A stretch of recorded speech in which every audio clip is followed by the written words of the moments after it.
तो QIB इस stock को लेकर के काफी ज्यादा लॉन्ग टर्म में बुलिश है, ऐसा इस नंबर्स को देख करके लग रहा है। जो अपसाइड बताया जा रहा है वो 80% अप है, अप्रोक्स सीधा सीधा 803 के लेवल पे जाएगा ये प्राइस। तो मार्केट काफी पॉजिटिव है इसको लेकर के। हाय एवरीवन, तो आज बात करेंगे जुबिलेंट फूडवर्क्स की। जुबिलेंट फूडवर्क्स को डोमिनोज के नाम से भी जाना जाता है, और डोमिनोज आपको पता ही है इंडिया का one of the leading and largest pizza delivery brand है। जुबिलेंट फूडवर्क्स की बात इसलिए करेंगे क्योंकि स्टॉक ने कल ही 52 वीक लो बनाया है। स्टॉक ने कल लोएस्ट 52 वीक में ट्रेड किया है 412 पे, 412 रुपए का इसने लो बनाया। उसके बाद इसने थोड़ा सा रिकवर भी किया है। बट ऐसा क्या हुआ कंपनी के अंदर, ऐसे क्या फंडामेंटल्स वीक हुए जो स्टॉक बॉटम बना दिया स्टॉक ने? क्या ये अपॉर्चुनिटी है हमारे लिए बॉटम फिशिंग करने के लिए? बॉटम फिशिंग का मतलब यह है कि स्टॉक ने अगर 412 रुपए का लो बनाया है, क्या हम यहां से इसको अपने पोर्टफोलियो में ऐड करते चलें? मैं आपको डिटेल में बताऊंगा कि स्टॉक नीचे क्यों आ रहा है, क्या रीजन है उसके पीछे, कंपनी के फंडामेंटल्स में क्या प्रॉब्लम है, ठीक है, कंपनी के फंडामेंटल्स किस तरह से काम कर रहे हैं, और हम ये भी देखेंगे कि मार्केट सेंटीमेंट्स क्या है और स्टॉक की फ्यूचर ग्रोथ क्या है। स्टॉक अगर आप यहां से फॉर एग्जाम्पल आप अगर बॉटम फिशिंग करते भी हो तो इसका फ्यूचर क्या है, क्या स्टॉक यहां से ऊपर जाएगा या फिर जिगजैग जिगजैग करके नीचे आ जाएगा। तो बेसिकली स्क्रीन पे आप जो ये चैट देख रहे हैं, ये कंपनी की जो कॉन कॉल हुई थी Q3 रिजल्ट्स के अंदर, उसका एक 24 पेजेस का एक PDF है, उसमें से मैंने ये निकाला। पूरी कॉन्वर्सेशन है वो रिकॉर्ड करी गई है पूरी टाइप करके यहाँ पर, ठीक है। तो मैंने वो वहीं से ही पूरी इन्फॉर्मेशन ये निकाली है। ये स्क्रीनशॉट्स हैं उस चैट के। उस कॉन्वर्सेशन के अंदर जो Q3 रिजल्ट्स थे उसमें जो रिप्रेजेंटेटिव्स थे वो HSBC, गोल्डमैन सैक्स, जेफरीज, फिडेलिटी, ऐसी बड़ी बड़ी फंड हाउसेस के लोग थे जिन्होंने ये कुछ सवाल कंपनी से पूछे थे, और उसके आंसर जो है आशीष गोयनका और समीर खेत्रपाल जो जुबिलेंट फूड्स के रिप्रेजेंटेटिव्स थे, ठीक है, उसके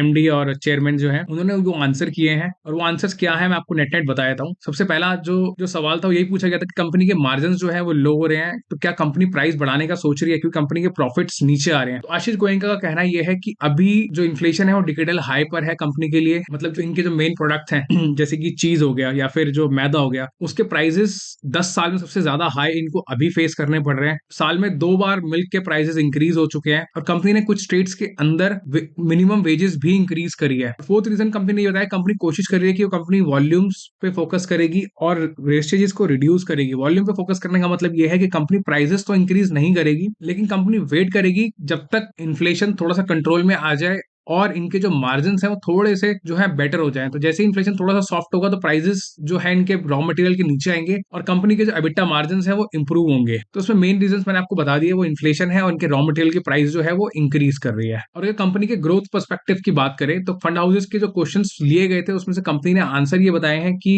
कंपनी नेटवर्क एक्सपैंड कर रही है इंडिया में, और 16 न्यू डोमिनोज स्टोर्स कंपनी ने ओपन करे हैं, 16 न्यू सिटीज में ओपन करे, और अभी तक डोमिनोज के कंट्री में 1760 स्टोर्स हो चुके हैं ऑलरेडी, ठीक है, जिसमें से 387 नए स्टोर्स कंपनी ने इंडिया में खोले हैं, 193 नेट कंपनी ने स्टोर्स खोले हैं इस साल के अंदर। और कंपनी ने यह भी बताया कि कंपनी न्यू स्टोर प्रपोजल्स ले रही है, उनको कैलिब्रेट कर रही है, चेक कर रही है, जहां जहां पर इनको लगता है कि पॉसिबिलिटी है इनका बिजनेस बढ़ेगा, ये वहां न्यू स्टोर्स खोल रहे हैं। कंपनी ने बैंगलोर में 12 नए पोपाय स्टोर खोले हैं, ठीक है। पोपाय इनका एक न्यू ब्रांड है जो कि वेस्टर्न कंट्री में काफी ज्यादा फेमस है, जो कि फ्राइड चिकन में डील करता है। जैसे KFC है ऐसे ही पोपाय है, 12 स्टोर्स खोले, काफी अच्छा रिस्पॉन्स उसका आया है, और कंपनी आगे भी इसको एक्सपैंड करेगी, पहले साउथ इंडिया में चेन्नई और बैंगलोर में, उसके बाद नॉर्थ इंडिया की तरफ मूव करेगी। और कंपनी ने बताया कि एक फैक्ट्री भी इन्होंने लगाई है बैंगलोर के अंदर, जिसके अंदर इन्होंने 250 करोड़ का कैपिटल एक्सपेंडिचर किया है। एक तरीके से एज अ सप्लाई चेन इनकी इंप्रूव होगी उससे।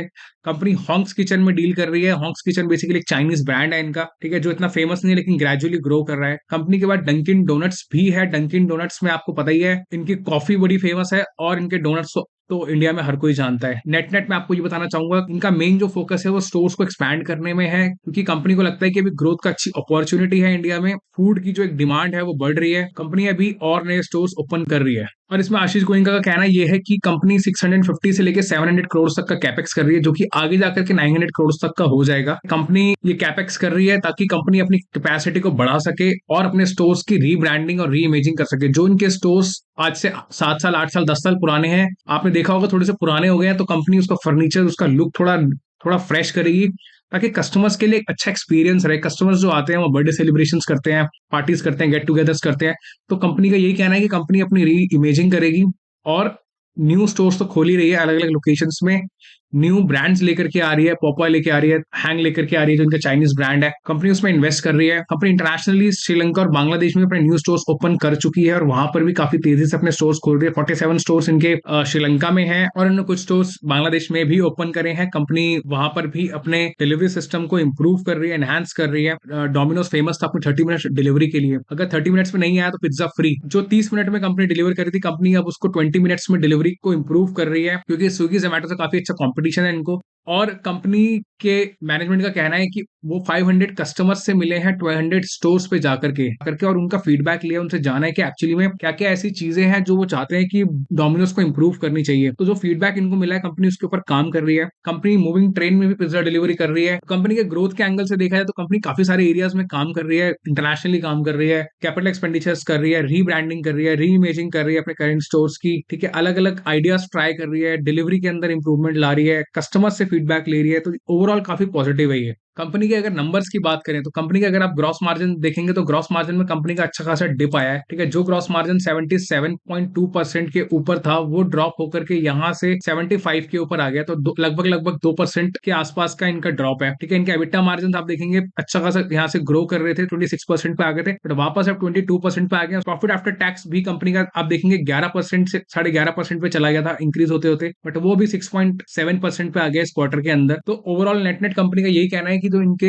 एबिटा मार्जिन ग्रॉस मार्जिन से थोड़ा सा हिट आया है, बट कंपनी उसमें काम कर रही है, वेस्टेजेस रिड्यूस करने की कोशिश कर रही है, अपनी एफिशिएंसी को इंक्रीज कर रही है, इकोनॉमीज ऑफ स्केल अपना बढ़ा रही है, ठीक है। कंपनी के अगर आप ओवरऑल अगर आप एक प्रॉफिट एंड लॉस स्टेटमेंट देखेंगे जिसमें कंपनी अपना एक एनुअल व्यू दिखाती है, आप अगर इनकी सेल्स पे फोकस करेंगे तो 2583 करोड़ कंपनी यहाँ कर रही थी, उसके बाद बढ़ते बढ़ते 3000 करोड़, 3500, 3900, फिर ये कोविड ईयर के अंदर इनका थोड़ा सा ड्रॉप आता है और फिर ये 4300 करोड़ पे जाते हैं और 5064 करोड़ का इस बार का टारगेट इनका हैगा। तो इनकी सेल्स नो डाउट अच्छी तरीके से एक डिसेंटली बढ़ रही है, लेकिन इनके नेट प्रॉफिट्स भी आप देखेंगे तो वो लास्ट 2 इयर्स के अंदर आकर के सिग्निफिकेंटली ग्रो हुए हैं। यहाँ 418 करोड़ से 420 है। अगर मार्जिन इंप्रूव होंगे तो ऑफकोर्स ये 420 से बढ़ करके काफी आगे निकल जाएंगे ये नंबर। अगर आप कंपनी की बैलेंस शीट पे फोकस करेंगे तो कंपनी के रिजर्व्स आप देखेंगे तो यहाँ से 1800 करोड़ और फिर 1900 करोड़ पे कंपनी अभी है। हर साल अपने कंपनी रिजर्व्स को इंक्रीज कर रही है, तो कंपनी की बैलेंस शीट में काफी स्ट्रॉन्ग पॉइंट है। कंपनी की बोरोइंग्स भी इंक्रीज कर रही है जो कि लीज लाइबिलिटी है। मेजरली कंपनी जहाँ स्टोर खोलती है वहां लीज लेती है और लीज इनको पे करनी पड़ती है, तो कंपनी की बोरोइंग्स भी बढ़ रही है, सिग्निफिकेंटली बढ़ रही है। आप देखेंगे कि 10-15% से हर साल बढ़ रही है,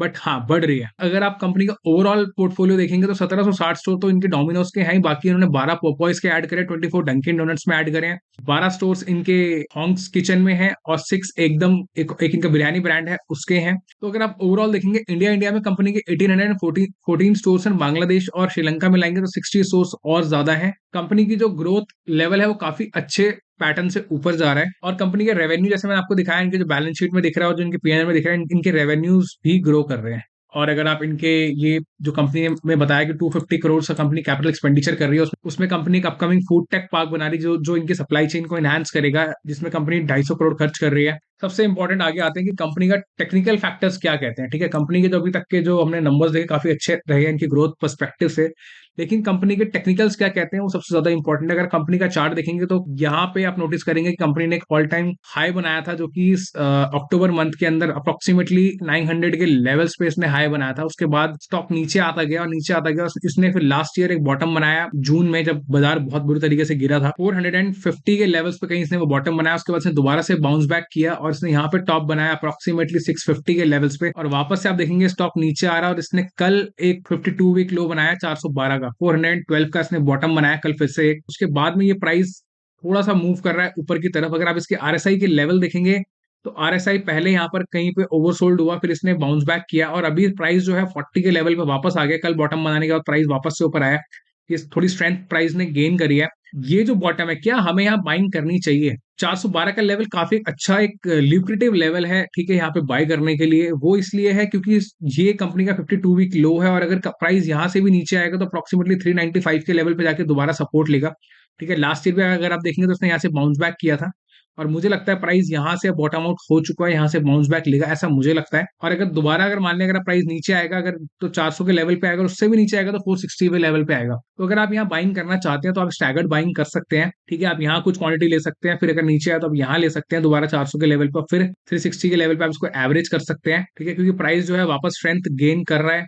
अगर मैं आपको डिलीवरी के नंबर्स दिखाऊं तो आप देखेंगे कि 20 मार्च को इसमें 34 लाख शेयर्स ट्रेड हुए थे। काफी एक अच्छा हैवी वॉल्यूम था इसके अंदर, और उसमें से 14 लाख शेयर्स जो थे वो डिलीवरी में थे, मतलब 43% की इसमें डिलीवरी थी, जो कि एक काफी डिसेंट और काफी हैवी डिलीवरी है। और अगर मैं आपको आज का दिखाऊं तो आज फिर से इसमें आप देखेंगे 27 लाख शेयर्स ट्रेड हुए हैं, और उसमें से 12 लाख से भी ज्यादा शेयर्स जो है डिलीवरी में थे, मतलब 46% की डिलीवरी थी। मतलब कल 43%, 44% के आसपास थी, आज डिलीवरी थोड़ी सी और बढ़ गई है। तो स्टॉक जो है वो धीरे धीरे करके स्ट्रेंथ गेन कर रहा है। ठीक है, बॉटम आउट हुआ लेकिन वापस से अब ऊपर जा रहा है। तो मतलब मार्केट के अंदर स्टॉक को लेकर के जो सेंटिमेंट्स हैं वो वापस से पॉजिटिव हैं।